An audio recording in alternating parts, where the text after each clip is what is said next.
क्योंकि गुलाबवादी पार्टी रहेगी आपके साथ हमेशा। हमारा शब्द हमारा वादा, आधा पादा कौन पादा। कट्टेड कैसा था सर? Inspirational sir. Thank पर you. सर ये वाली पार्टी से अभी भी थोड़ा खतरा है। तो तुझे क्या लगता है ये यूथ की वोट्स के लिए मुझे ऐसा क्या करना चाहिए? सर आप वो मोई चैलेंज क्यों नहीं करते? अरे मेरा इंस्टाग्राम डीएक्टिवेटेड है ना। सर फिर कुर्सी भी डीएक्टिवेट हो जाएगी।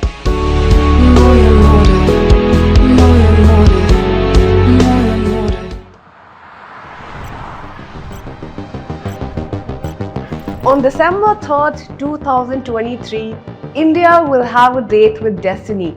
Madhya Pradesh, Chattisgarh, Rajasthan, Telangana and Mizoram, all of these states' election results will come out on December 3rd. But why should the rest of India care about these 5 state elections? Well, these elections will decide who will lead India for the next 5 years. To give you some context, these 5 states together contribute to 83 seats in the Lok Sabha, which is literally 15% of the total seats. Now, for those of you who don't know, here's a quick recap of how many seats are in the Lok Sabha and how is the Prime Minister of India elected. So, the Lok Sabha basically has 545 seats, out of which the elections are contested for 543 seats. For any party to form the majority government, they need to win a total of 272 seats, either individually or in a coalition. Whoever wins the majority of seats forms the government, and the main candidate chosen by the winning party members is then elected by the president as the country's prime minister. Now, back in the 2019 general elections, the BJP had won a record 303 seats and went on to form the government. The Congress only won 52 seats despite winning the state assembly elections in Chattisgarh, Madhya Pradesh and Rajasthan in 2018. So, even after winning the state elections, they failed to form the government. So, what difference can the state elections make in this year? Well, I'm going to answer all of these questions in today's video, in which we will take a look at the issues and trends in these 5 states, what will be the impact on the 2024 general elections, and what will the results mean for BJP and the Congress individually. Before I jump right into the issues and the trends in each of these states, let's take a quick recap of what happened in the previous state assembly elections. So in 2018, the BJP, which had been ruling Chattisgarh, MP and Rajasthan, received a shock after the Congress checkmated it in all 3 states. While Telangana and Mizoram saw the Bharat Rashtra Samiti and the Mizo National Front coming into power. But all of these states, losing Chattisgarh and MP, which together contribute 40 seats in the Lok Sabha, damaged the BJP's pride the most. You see, before the 28 elections, it was hard to believe that anyone could beat the BJP in these states because they have been ruling them for literally more than 15 years. And obviously, this didn't go down well with them, and just 15 months after the election results, the BJP pulled a Game of Thrones on the Congress. Jyotiraditya Scindia, who was one of the key members behind the Congress's victory in Madhya Pradesh, led a revolt and along with 21 other MLAs joined the BJP, which led to the collapse of the Congress government and the BJP again coming back into power in Madhya Pradesh. Media reports said that it was BJP which was behind Scindia's moves and dubbed this as Operation Kamal. And because of all of this, in 2023, the fight for power is going to be intense, especially in Madhya Pradesh. Let's look at some of the key issues in this state. Madhya Pradesh is known as the heart of India, and BJP's Shivraj Singh Chauhan has been ruling the state over the last 18 years, except for the 15 months which we just spoke about. Now, for those of you who don't know Shivraj Singh Chauhan, he's fondly called Mama Ji in MP because of his various welfare schemes for women. Under him and BJP, Madhya Pradesh has witnessed a tremendous transformation. From being a highly backward state, it's now the 4th fastest growing state in the country with a per capita GDP of 1.4 lakh. It is also ranked as the cleanest state in India. But despite these remarkable achievements, ground reports suggest that there are multiple issues which can put the BJP in danger. The biggest being anti-incumbency. Now, what does this term mean? Watch this to understand. नमस्ते sir. नमस्ते नमस्ते। स्वागत है हमारे studio में। आज आप अपने वोटर्स को कुछ मैं नमस्ते सभी को। जैसे कि आप सब जानते हैं, ये साल काफ़ी अच्छा रहा है हमारा हमने हमारी स्टेट को 4th largest growing state in India बनाया है और हमारी जीडीपी भी आप देखेंगे तो काफ़ी ऊपर है और हमारी सब्सिडीज़ और वेलफेयर स्कीम्स भी सभी लोगों तक काफ़ी अच्छे तरीके से पहुंच पाई है। पिछले 2 सालों में हमारी स्टेट ने और हमने काफ़ी तरक्की की है। लेकिन सर, इसके बावजूद भी आपके काफ़ी वोटर्स को आपसे काफ़ी शिकायतें हैं। कौन है ये वोटर? बुलाइए उनको, लगाइए जरा। हेलो रोहन जी, नेताजी आपके साथ बात करना चाहेंगे। जी नमस्कार। भैया आपने बढ़िया काम किया है जनरल पब्लिक के लिए, पर इसमें मेरा क्या फायदा? मेरा नाम रोहन है और इस साल मैं आपको वोट नहीं दूंगा। मैंने पढ़ाई की, एग्जाम में आंसू बहाए, अच्छे नंबर से पास हो गया, फिर भी नौकरी कोई और लेके चला गया। और आपने क्या किया इसके बारे में? कहाँ है रोहन रोजगार योजना? अच्छा ये सब छोड़ दीजिए, मेन रीजन बोर हो गया हूँ मैं आपके पोस्टर्स देख के। अब हमें नया चेहरा चाहिए। ये सब क्या है? इसके लिए बुलाया था मुझे यहाँ पे?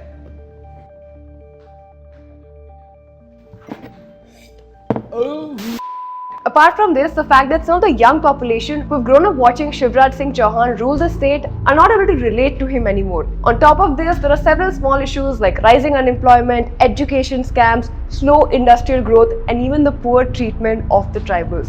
For example, most recently, this clip from Siddhi went viral, which basically showed a man urinating on a tribal laborer. This man, according to media reports, was Pravesh Shukla, who is a close member of BJP's MLA Kedarnath Shukla. While the party denied any involvement, it made the tribal community extremely angry, and to clean up this mess, Chief Minister Shivraj Chauhan had to invite the tribal person and apologize to him by washing his feet.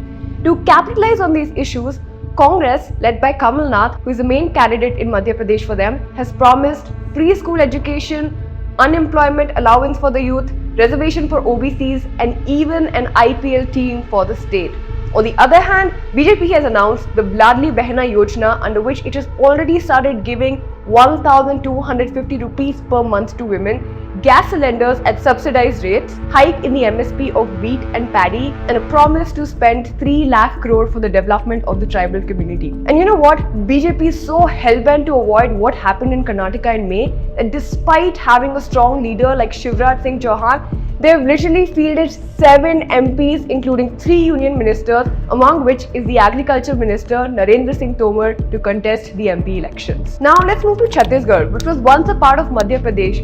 According to See Voter poll by AVP, Congress has once again been projected to sweep the state. Now, at the time of shooting this video, the first phase of voting has already been done, with 20 constituencies seeing a voter turnout of 76.12%. The second phase of voting will take place on 17 November along with Madhya Pradesh. What's important to note here is that unlike Madhya Pradesh, the BJP lacks a strong face in Chattisgarh. Although ex-Chief Minister Raman Singh, who served as the state CM 3 times, is contesting the elections again, the BJP is not using him.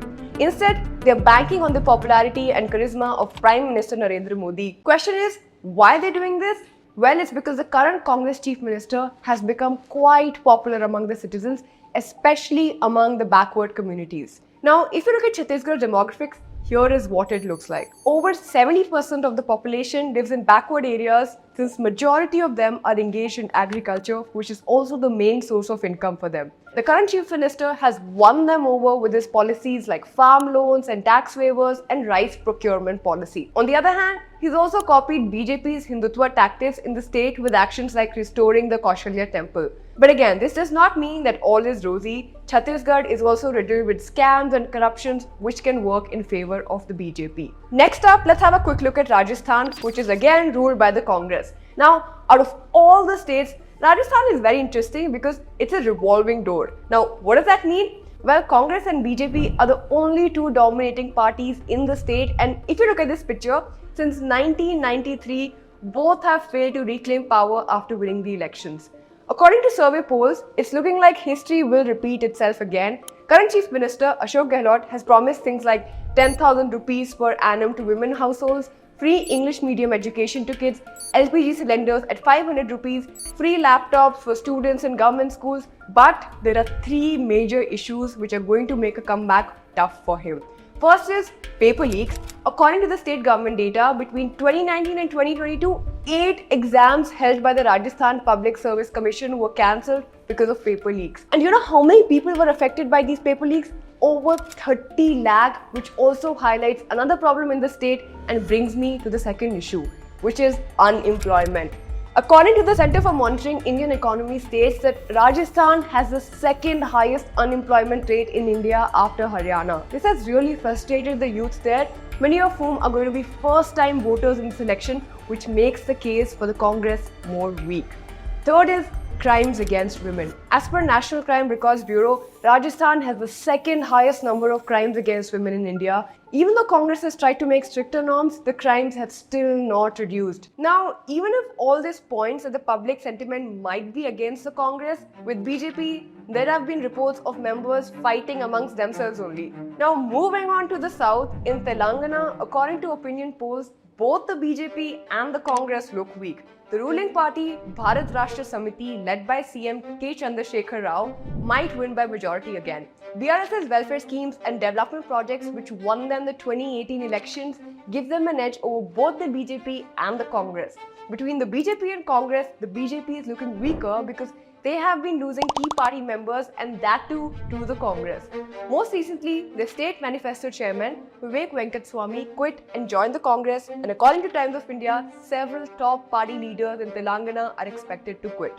Meanwhile, Congress is promising things like 10 grams of gold along with financial assistance for marriage of poor girls and bringing back the old pension scheme, which is in demand in the state.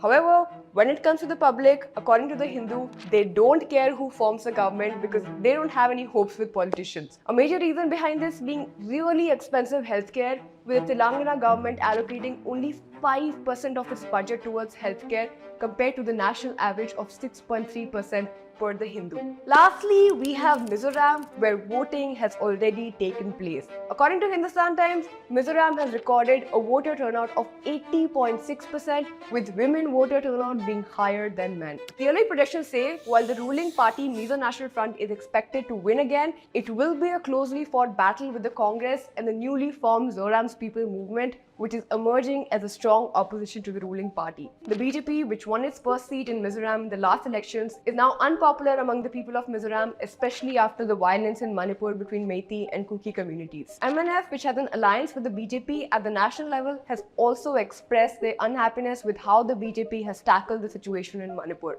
But since they have still not broken their alliance with the BJP, the people of Mizoram are angry with them over the issue, apart from problems like high unemployment and worsening problem of drug abuse. Now come December 3rd, anything can happen in these 5 states. And remember, at the start of this video, I said that I'll explain why what happens in these state elections will impact the 2024 general elections. These state elections are like the semi-finals of a World Cup tournament. So the party which wins the majority of the states, the sentiment of the public will shift towards it going into the finals, which is the 2024 general elections. But one important thing to understand is that just like in 2018, when the Congress won Madhya Pradesh, Rajasthan and Chattisgarh, did not lead to it winning the 2019 general elections, the result of these elections will also not determine who will win the 2024 elections. Instead, the results of these state elections will impact the strategies of BJP and the Congress will use to win the 2024 elections. Both parties will know which issues will work to get the voters on their side and which are the ones they need to avoid. Moreover, in terms of the Rajya Sabha, these 5 states together contribute to 34 seats in the Rajya Sabha. So currently, the BJP-led NDA holds 109 seats, while the India Alliance, which includes Congress, has 98 seats. This means that if the BJP loses the state elections and Congress wins, the bills and amendments which BJP easily passes in Rajya Sabha could face increased resistance from the opposition. But whatever happens, I want to end this video by saying that if you are someone who is watching and lives in any of these 5 states, you should exercise your right as a citizen and go out to vote, because whoever forms the government will dictate the future of our nation. That is it for today. I am Achina Maya, and if you like this video, please subscribe to AevyTV.